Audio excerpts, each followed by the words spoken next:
I had to realize that I had as an asset, as an independent welder, was being able to create other people's ideas to bring them to life.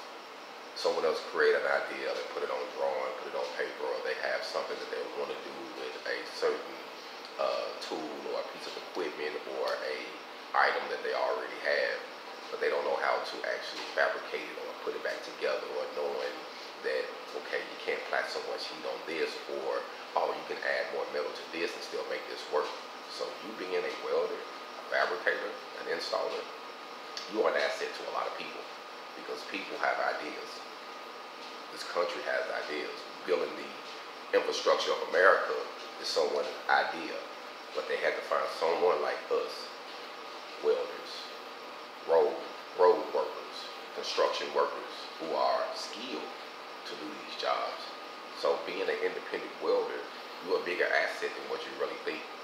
You just have to figure out what field you want to go in and how to network yourself. I think that's the biggest thing, is how to network yourself. And one thing I would say, don't just share your vision with anyone, because you can meet a lot of different contractors, a lot of different companies that you would network with, and you may have a great vision to do something that pertains to some welding, and it can get stolen. That has happened to me. Yes, it has.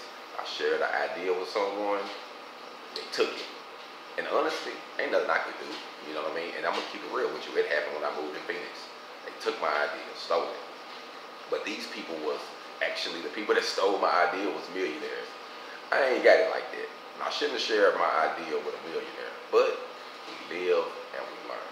So share your ideas with people who's actually on the same page, or at least you know that's going to help support what you do or invest in you when you are building your business or you're doing something for them. But just realize that you are a great asset. So when I stress this welding and hip hop, it's because I am a hip hop person. I'm an 80s baby. So hip hop is a big thing in my life, period. You know, I like all different type of music, but I am a hip hop head. That's what it is. I'm a dive, bumping, listening to hip hop, new and old.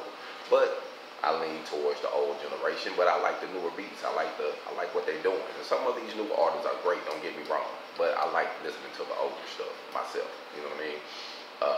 But honestly, I would say I do this because I know someone out there with the same heart as I do as far as hip hop, love the music, love the culture, and now they want to tap into a field where they can actually make some good money. Welding. People might say, oh, welding is this, welding is that. Don't let them discourage you. I know women who are excellent welders.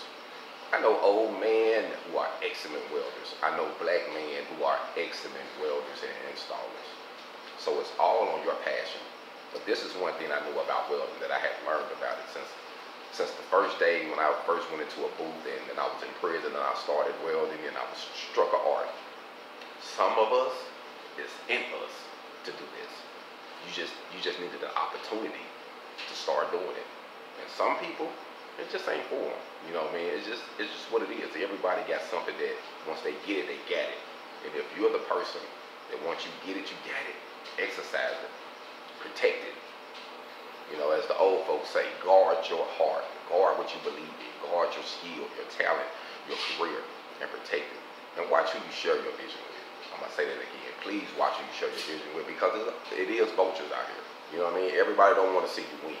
You might think that just because you grew up with this person or y'all family or whatever, that they want to see you win. Everybody don't want to see you win. Now, everybody want to eat off your plate if you win. But everybody don't want to necessarily see you get there, because you're going to make them look bad. You're going to make them like, man, I've been doing this as long, I should be there too. Or I should have started when he started. Or what makes him better than me? Nothing. I'm just hustling. You're just hustling. You know what I mean? So I'm no better than you. Because the reality of the matter is, we both, all of us, are going to the same place, the grave. So while we're here, let's see how we can help one another and live out our best potentials and have a better life and live financially free. Hog on.